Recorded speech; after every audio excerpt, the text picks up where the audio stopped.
ಸ್ನೇಹಿತರೆ, ನಮ್ಮ ವಿಡಿಯೋ ನೋಡುತ್ತಿದ್ದರೆ ದಯವಿಟ್ಟು ನಮ್ಮ ಚಾನಲನ್ನು ಸಬ್ಸ್ಕ್ರೈಬ್ ಮಾಡಿ. ನಿಮ್ಮ ಬೆಂಬಲವೇ ನಮ್ಮ ಶಕ್ತಿ. ಪ್ರತಿಯೊಂದು ಸಬ್ಸ್ಕ್ರಿಪ್ಷನ್ ನಮ್ಮನ್ನು ಇನ್ನಷ್ಟು ಉತ್ತಮ ವಿಷಯಗಳನ್ನು ತಯಾರಿಸಲು ಪ್ರೇರೇಪಿಸುತ್ತದೆ. ಹಾಗಾಗಿ ಸಬ್ಸ್ಕ್ರೈಬ್ ಮಾಡುವುದನ್ನು ಮರೆಯಬೇಡಿ.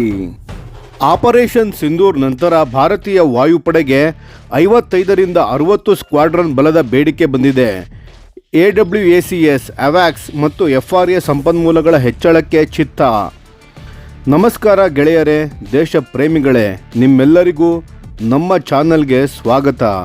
ಭಾರತದ ವಾಯುಪಡೆಯ ಇತಿಹಾಸದಲ್ಲಿ ಒಂದು ಮಹತ್ವದ ತಿರುವನ್ನು ತಂದಿದ್ದ ಆಪರೇಷನ್ ಸಿಂಧೂರ್ ಕುರಿತು ನಿಮಗೆಲ್ಲ ತಿಳಿದಿದೆ. 2025ರ ಮೇ ತಿಂಗಳಲ್ಲಿ ಗಡಿಯಾಚೆ ಕೈಗೊಂಡ ಈ ಧೈರ್ಯಶಾಲಿ ಕಾರ್ಯಾಚರಣೆಯು ಪಾಕಿಸ್ತಾನದಲ್ಲಿನ ಭಯೋತ್ಪಾದಕ ಮೂಲಸೌಕರ್ಯಗಳನ್ನು ಯಶಸ್ವಿಯಾಗಿ ಧ್ವಂಸಗೊಳಿಸಿತು.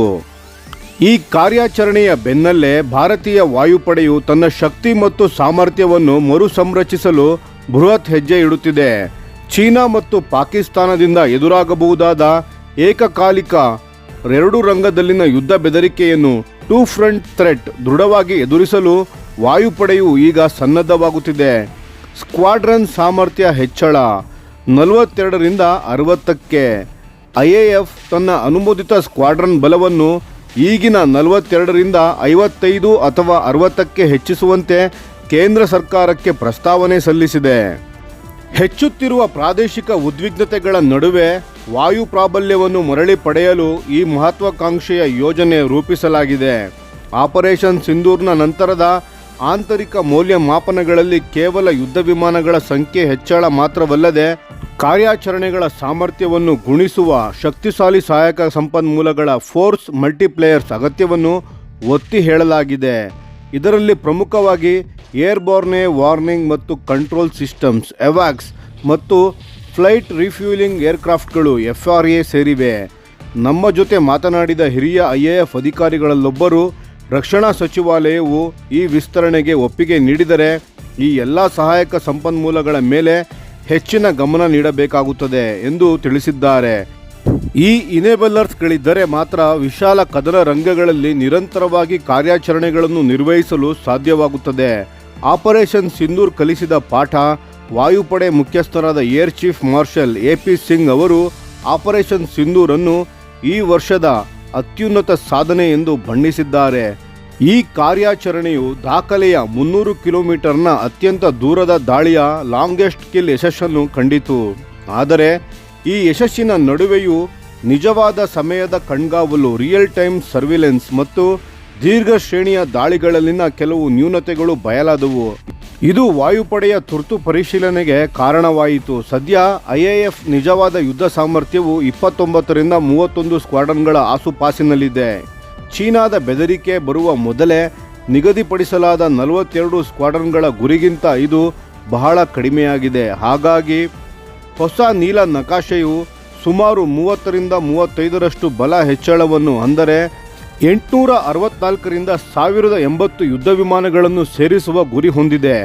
ಈ ಪ್ರಸ್ತಾವನೆಯು ಈಗ ಸಂಪುಟ ಸಮಿತಿಯ ಅನುಮೋದನೆಗಾಗಿ ಕಾಯುತ್ತಿದೆ. ಇದು ವಿವೇಕ್ ಕಪೂರ್ ಅವರ ಪ್ರಭಾವಶಾಲಿ IDSA ವಿಶ್ಲೇಷಣೆಗೆ ಅನುಗುಣವಾಗಿದ್ದು, ಹಾಗಾಗಿ ಶತ್ರುಗಳ ದಾಳಿಯ ತಡೆಗಾಗಿ 55ರಿಂದ 65 ಸ್ಕ್ವಾಡ್ರನ್ಗಳು ಬೇಕು ಎಂದು ಹೇಳಲಾಗುತ್ತದೆ. ಫೋರ್ಸ್ ಮಲ್ಟಿಪ್ಲೇಯರ್ಗಳ ಮೇಲೆ ವಿಶೇಷ ಗಮನ. IAFನ ದೃಷ್ಟಿಕೋನ ಕೇವಲ ವಿಮಾನಗಳ ಸಂಖ್ಯೆಗೆ ಸೀಮಿತವಾಗಿಲ್ಲ. ಸ್ಕ್ವಾಡ್ರನ್ನ ಪರಿಣಾಮಕಾರಿತ್ವವನ್ನು ಹೆಚ್ಚಿಸಲು ನೆಟ್ವರ್ಕ್ ವಾರ್ಫೇರ್ ಸಂಪನ್ಮೂಲಗಳಿಗೆ ಮೊದಲ ಆದ್ಯತೆ ನೀಡಲಾಗಿದೆ. ಅಧಿಕಾರಿಯೊಬ್ಬರು ಹೇಳುವಂತೆ, ಎರಡು ರಂಗದ ಯುದ್ಧ ಸನ್ನಿವೇಶದಲ್ಲಿ ಕೇವಲ ಯುದ್ಧ ವಿಮಾನಗಳು ಸಾಕಾಗುವುದಿಲ್ಲ.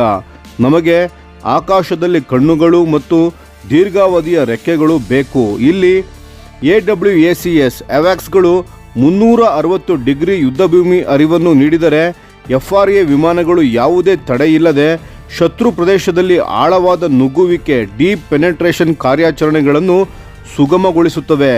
ಸದ್ಯ ನಮ್ಮಲ್ಲಿರುವ AWACS ವೇದಿಕೆಗಳು ಕೇವಲ 3, FRA ಸಾಮರ್ಥ್ಯವು 6, IL-78 MKI ಟ್ಯಾಂಕರ್ಗಳು ಮತ್ತು ಹೊಸದಾಗಿ ಗುತ್ತಿಗೆಗೆ ಪಡೆದ ಒಂದು ಬೋಯಿಂಗ್ KC-135 ಸೇರಿ ಅಂದಾಜು 6 ಮಾತ್ರ ಇದೆ.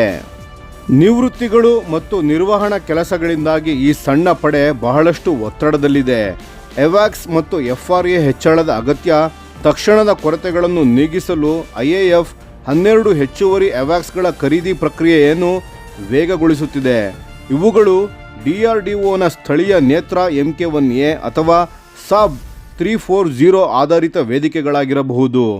ಈ ಮೂಲಕ 2030ರ ದಶಕದ ಆರಂಭದ ವೇಳೆಗೆ ಒಟ್ಟು ಅವಾಕ್ಸ್ ಫ್ಲೀಟನ್ನು 18ಕ್ಕೆ ಹೆಚ್ಚಿಸುವ ಗುರಿ ಇದೆ. ಇದು ಭಾರತದ 15,000 ಕಿಲೋಮೀಟರ್ಗಳ ಗಡಿಯನ್ನು ಕವರ್ ಮಾಡಲು ಬೇಕಾದ 18ರಿಂದ 20 ಅವಾಕ್ಸ್ಗಳ ಮಾನದಂಡಕ್ಕೆ ಹೊಂದಿಕೆಯಾಗುತ್ತದೆ.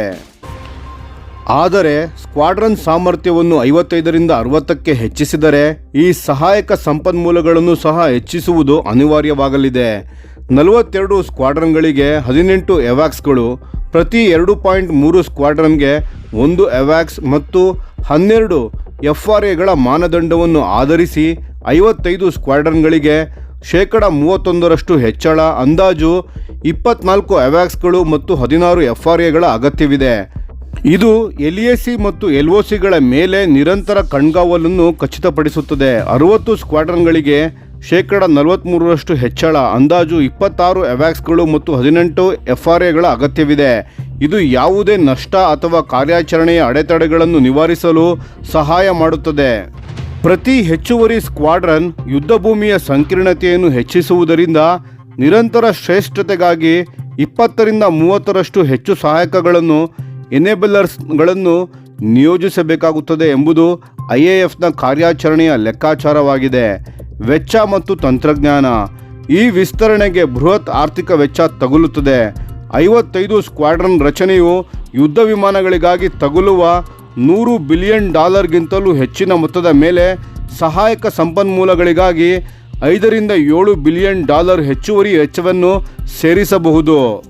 ಆದರೂ ಐಎಎಫ್ನ ಅಧಿಕಾರಿಯೊಬ್ಬರು ಹೇಳಿದಂತೆ ಇವು ಐಷಾರಾಮಿ ಸಂಪನ್ಮೂಲಗಳಲ್ಲ, ಇವು ಆಧುನಿಕ ವಾಯುಪಡೆಯ ನರನಾಡಿಗಳು. ಇದು ಆಪರೇಷನ್ ಸಿಂಧೂರ್ ಕಾರ್ಯಾಚರಣೆಯಂತಹ ನಿಖರ ದಾಳಿಗಳಿಗೆ ಸಾಧ್ಯವಾಗಿಸುತ್ತದೆ.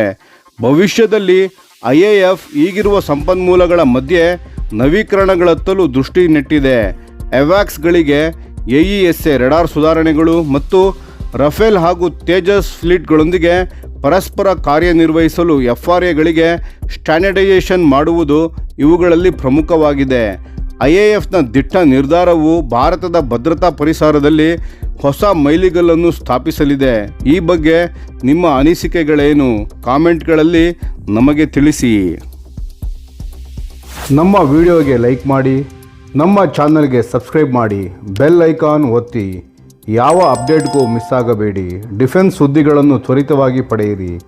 ನಿಮ್ಮ ಬೆಂಬಲವೇ ನಮ್ಮ ಶಕ್ತಿ. ಭಾರತ ಬಲಿಷ್ಠವಾಗಲಿ ಎಂದು ಆಶಿಸುತ್ತಾ ಭಾರತ ಮಾತೆಗೆ ಜೈ.